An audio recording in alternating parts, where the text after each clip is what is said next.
Teachers union CITU జిల్లా ప్రధాన కార్యదర్శిని. ఈరోజు మేము ఈ కార్యక్రమానికి పిలుపునివ్వడానికి ముఖ్య ఉద్దేశం వేతనాల పెరుగుదల కోసం. ఈ రోజుకి మాకు దాదాపు 8 సంవత్సరాల కాలం అయింది. 11,500 వేతనంతో అనేక రకమైన పనులు చేస్తున్నాము. ఈరోజు ప్రభుత్వానికి లెక్కల ప్రకారంగా అయినా సరే ఒక కుటుంబం జీవించడానికి 25,000 26,000 రూపాయలు సరిపోతుందని చెప్పి ప్రభుత్వ లెక్కల ప్రకారమే తేల్చింది. కానీ అంగన్వాడీ కార్యకర్త ఉదయం 9 గంటలకు డ్యూటీకి వెళ్తే సాయంత్రం 4 గంటల వరకు ఎవరైతే ఇవాళ సాఫ్ట్వేర్ ఉద్యోగస్తులు ఉన్నారో దానికి మించిన యాప్లు ఇచ్చారు. యాప్ల వరకు అంతా చేస్తున్నాము. గతంలో ప్రభుత్వం వర్క్ తక్కువగా ఉన్నప్పుడు ఇచ్చిన వేతనమే ఇంతవరకు చేసినప్పుడు వేతనం ఇస్తుంది. ఈ మధ్యకాలంలో పిఎంవై యాప్ అని చెప్పేసి వాళ్ళు ఎవరైతే ఆశాలు చేస్తున్నారో ఆ వరకు కూడా మాకు అప్పచెప్పారు. పని భారం విపరీతంగా పెంచారు. వేతనం అతి తక్కువగా ఇస్తున్నారు.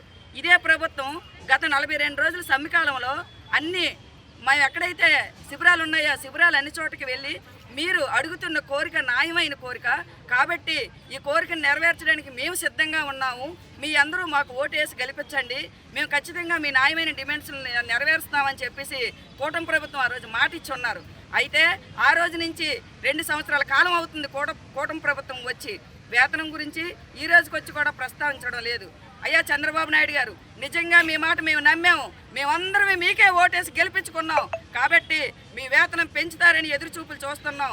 ఈ రోజుకైనా సరే ఈ అసెంబ్లీలో మీరు మా వేతనాల నిర్ణయాన్ని చేయండి. మా అన్నగా మీరు స్థిరస్థానికులుగా నిలబడిపోతారు. కాబట్టి మా అందరి విజ్ఞప్తి ఒకటే, రాష్ట్రంలో ఉన్నటువంటి అంగన్వాడీ కార్యకర్తలు అందరం ఎదురు చూస్తున్నాం. మా వేతనము మీరు కనీస వేతనం 26,000 రూపాయలు తక్షణమే అమలు చేయడానికి ఈ అసెంబ్లీ సమావేశాల్లో నిర్ణయం చేయవలసిందిగా మేము మా అంగన్వాడీ రంగం నుంచి విజ్ఞప్తి చేస్తున్నాం.